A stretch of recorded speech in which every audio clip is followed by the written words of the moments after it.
একজন শিক্ষক বলতেন, জীবনে যাই কিছু করো না কেন, নিজেকে খুশি রাখার কারণ অন্য কারো মাঝে খোঁজার চেষ্টা করো না। কখনো কারো উপর এত এক্সট্রিম লেভেলের নির্ভরশীল হবে না যাতে তোমার এক্সপেকটেশন পূর্ণ না হলে মন ছোট হয়, বিশেষ করে মানসিকভাবে। তোমার মন খারাপ, তুমি হেমন্তর গান শোনো, নিজেকে এক কাপ কফি বানিয়ে দাও, বিকেলবেলা মিষ্টি রোদে আপন মনে নিজের সাথে কথা বলো, পছন্দের লেখকের বই পড়ো। নিজের কোনো বিশেষ ক্রিয়েটিভিটি থাকলে সেটা নিয়ে নিজেকে ব্যস্ত রাখো। অন্যকে ব্যঙ্গ করে স্ট্যাটাস লেখা, নিজের দুঃখ দুর্বলতা জনসম্মুখে প্রকাশ করা কোনো বুদ্ধিমান মানুষের কাজ নয়। খুব বেশি মন খারাপ হলে রুম অন্ধকার করে চুপচাপ বসে থাকো, যার যার ধর্ম অনুসারে প্রার্থনা করো। পুরনো কোনো স্মৃতি মনে করে হাসো, কাঁদো, যাই করো, নিজের সাথে নিজের এমন একটা সুসম্পর্ক তৈরি করো যাতে নিজের মন খারাপের দিনগুলোতে একটা কাঁধের প্রয়োজন না হয়। যদি কোনো কাজে সফল হও, নিজেকে ট্রিট দাও। যদি অকার্যকর হও, নিজের সাথে অভিমান করো। নিজের সাথে প্রতিজ্ঞাবদ্ধ হও, তবে অন্য কারো চোখে নিজের পারফেকশন খোঁজার চেষ্টা করো না।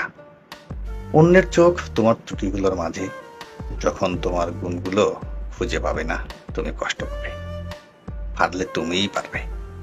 রেস্টুরেন্টে একা বসে খাওয়াটাকে নর্মালাইজ করতে হবে। পার্কে নিজের সাথে সময় কাটাতে চাওয়াকে হাস্যকর কেন মনে হবে? যদি সম্ভব হয়, ফাইন্যান্সিয়ালিও নিজেকে প্রতিষ্ঠিত করতে হবে, যাতে তীব্র মুড সুইংয়ে নিজেকে একটা চকলেট উপহার দিতে পারো, নিজের জন্মদিনে নিজেকে গিফট দিতে পারো, অথবা পাড়ার সুবিধা বঞ্চিত শিশুদের নিয়ে জন্মদিনের আনন্দ ভাগাভাগি করো।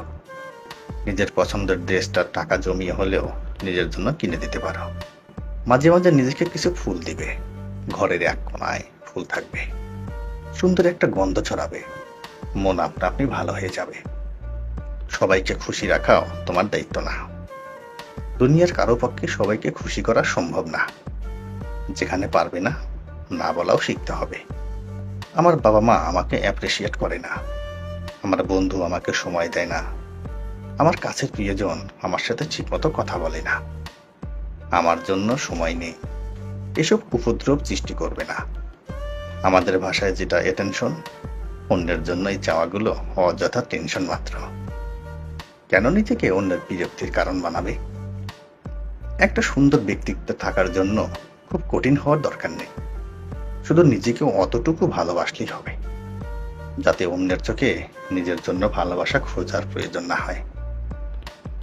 বর্তমান এই চতুর্থ শিল্প বিপ্লবের যুগে মানুষের মন প্লাস্টিকের মতোই, কখন জানি রূপ বদলায় কারণে অকারণে।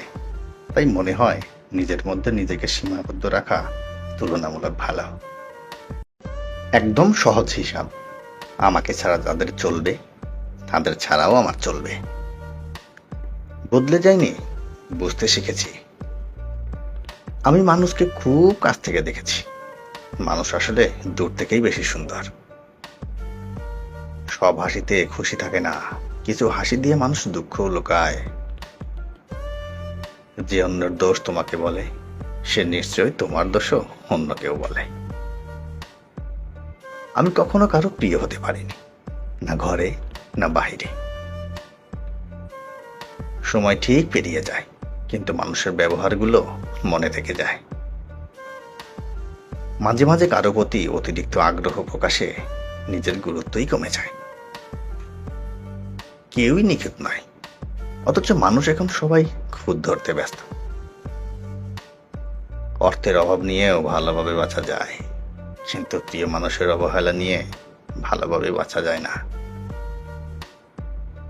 রাতে যাদের তাড়াতাড়ি ঘুম আসে, তাদের মতো সুখী মানুষ খুব কমই আছে। কখনো কখনো দূরে সরে যাওয়াটাই সমাধান। কষ্ট কখনো কমে না, শুধু সহ্য করার ক্ষমতাটা বেড়ে যায়। কেন বড় হলাম? খারাপ লাগলেও চিৎকার করে কাঁদতে পারি না।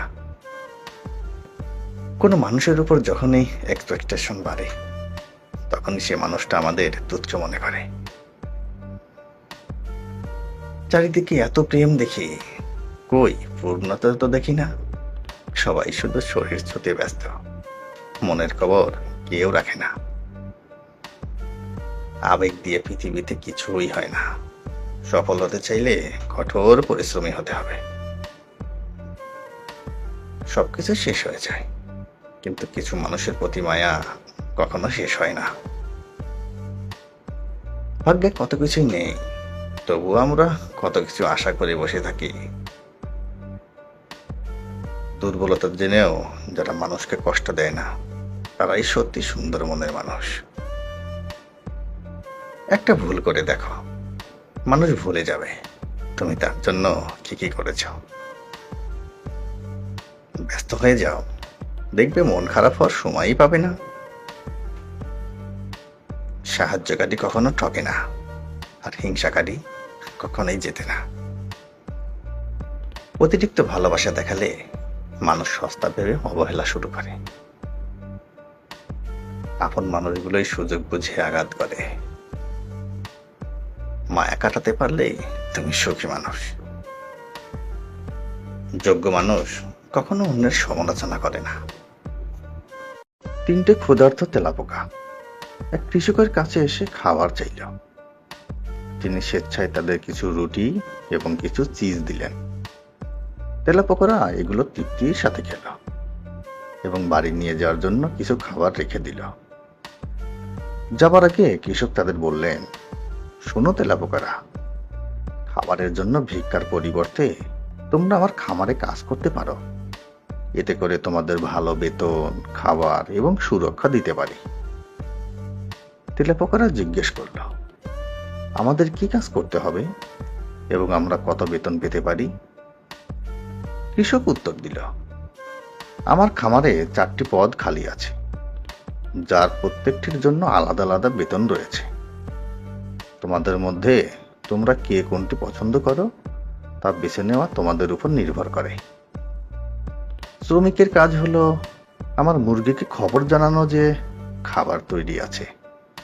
তাকে প্রতি মাসে 3000 টাকা বেতন দেওয়া হবে। যার কাজ হলো রসুনের খোসা ছাড়ানো, সে মাসিক 5000 টাকা বেতন পাবে। যার কাজ খামার থেকে বিরক্তিকর টিকটিকি তাড়ানো, সে প্রতি মাসে 4000 টাকা পায়। এবং সবশেষে যার কাজ আমার ছাগলের জন্য নাচ গান করা, সে মাসিক 250 টাকা পায়। তোমরা এখন নিজেদের পছন্দ মতো পদ বেছে নিতে পারো। প্রথম তেলাপোকা চিৎকার করে বলল, আমি 5000 টাকার পদ নিতে চাই। আমি আপনার রসুনের খোসা ছাড়িয়ে টুকরো টুকরো করতে চাই। দ্বিতীয় তেলাপোকা বলে উঠল, আমি 4000 টাকার চাকরি চাই। আমাকে খামার থেকে বিরক্তিকর টিকটিকি তাড়াতে দাও। তৃতীয় তেলাপোকা অনেকক্ষণ ভাবল, তারপর অবাক হয়ে বলল, আমি 250 টাকার চাকরিই করব। আমি আপনার ছাগলের জন্য গান গাইতে এবং নাচতে চাই। কিছুক্ষণের জন্য অন্য দুটি তেলাপোকা তার দিকে তাকিয়ে রইল এবং ভাবল সে খুব বোকা। কিভাবে সে ফার্মের সবচেয়ে কম বেতনের চাকরি বেছে নিতে পারে? সে কি এতটাই মূর্খ এবং অযৌক্তিক? তারা নিজেদের মধ্যে চিন্তা করতে লাগলো। পরের দিন সকালে 3টে তেলাপোকা তাদের প্রথম দিনের কাজের জন্য আসলো। যাই হোক, তারা তাদের দায়িত্ব শুরু করার সাথে সাথে প্রথম এবং দ্বিতীয় তেলাপোকা হঠাৎ মারা যায়। কৌতূহলী কৃষক তখন তৃতীয় তেলাপোকাটিকে ডেকে জিজ্ঞেস করলেন, আমাকে বললো তো কেন তুমি সবচেয়ে কোন বেতনের চাকরি বেছে নিলে? সে একটা দীর্ঘ নিঃশ্বাস ছেড়ে উত্তর দিল, প্রথমত মুরগির প্রিয় খাবার হলো তেলাপোকা। কেন আমি এমন কাজটি বেছে নেব যেখানে আমাকে মুরগির কাছাকাছি যেতে হবে? দ্বিতীয়, রসুনের তীব্র গন্ধ তেলাপোকাকে দ্রুত মেরে ফেলতে পারে। কেন আমি এমন কাজ বেছে নেব যেখানে আমাকে রসুনের খোসা ছাড়িয়ে টুকরো টুকরো করতে হবে? তৃতীয়ত, তেলাপোকা হলো টিকটিকির শিকার এবং প্রিয় খাদ্য। তাহলে কেন আমি খামার থেকে টিকটিকি তাড়ানোর চাকরি নিব? শিক্ষা, অর্থ এবং বস্তুগত প্রাপ্তির আশায় অন্ধ সিদ্ধান্ত নেওয়ার আগে এর সুদূর প্রসারী চিন্তা করা উচিত।